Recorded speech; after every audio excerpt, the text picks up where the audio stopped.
Assalamualaikum warahmatullahi wabarakatuh. Teman-teman media cetak, media elektronik, dan masyarakat yang kami banggakan. Pertama, kalau kita lihat dari angka reproduction rate, di Sumatera tetap 1, Kalimantan 1, Papua juga 1, Maluku 0,99 dan Sulawesi 0,99 dan Nusa Tenggara naik sedikit 1,01. Kalau kita lihat perkembangan kasus COVID-19 di luar Jawa Bali, kasus barunya 82, local transmission 75, foreign transmission 7, kemudian kasus kematian 3, dan kasus aktif hari ini 2.145 atau 11,4% dari total kasus di Indonesia. Nah, dari situasi PPKM, level PPKM, kita akan evaluasi per tanggal 31 Januari. Dari evaluasi tentu kita akan melihat kesiapan dan juga terkait dengan testing dan tracing yang tentunya perlu dievaluasi setiap 2 minggu. Terkait dengan capaian vaksinasi, 3 provinsi yang masih di bawah nasional atau di bawah target 70%, Maluku Utara sudah meningkat ke 68%, Maluku masih di level 66%, dan Papua Barat di 46%, dan di Papua sekitar 26%. Kemudian juga dapat kami sampaikan bahwa pemerintah juga mendorong travel bubble antara Batam, Bintan dengan Singapura. Ini tentu untuk mendorong kegiatan pariwisata di Batam, Bintan. Travel bubble Batam, Bintan ini telah diterbitkan SE Satgas tentang protokol kesehatan, di mana pintu masuk PPLN untuk travel bubble adalah Nongsa Pura di Batam dan Terminal Feri Bintan di Telani Bintan. Dan ini persyaratannya adalah mereka yang datang harus 2 kali vaksin, kemudian negatif PCR 3 kali 24, memiliki visa, kecuali bagi WNA Singapura yang bagian dari ASEAN.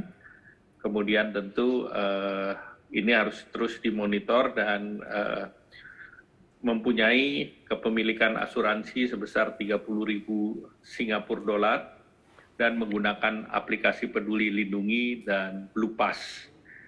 Dan tentunya ini dipersiapkan di pengelola kawasan wajib membentuk Satgas COVID, baik SE maupun peraturan gubernurnya sudah disiapkan.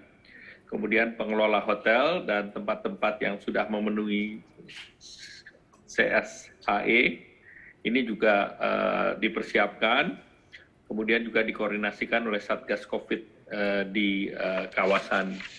Selanjutnya kami juga sampaikan tadi terkait berbagai kegiatan persiapan G20, sudah dilakukan berbagai kegiatan baik Sherpa Track maupun Finance Track di bulan Januari yang diselenggarakan secara daring, dan ini di bulan Februari nanti mulai kegiatan yang bersifat luring.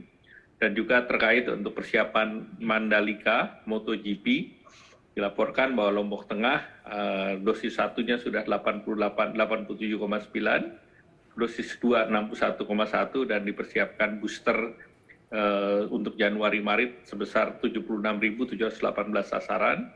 Lombok Barat sendiri juga sudah 88%, capaian dosis pertama, dosis kedua 62%, dan untuk booster 47.000. Di Kota Mataram kita sudah 110% karena juga disuntik yang bukan dari Kota Mataram, dan dosis keduanya sudah 78,6%, dan disiapkan booster sebesar 158.301.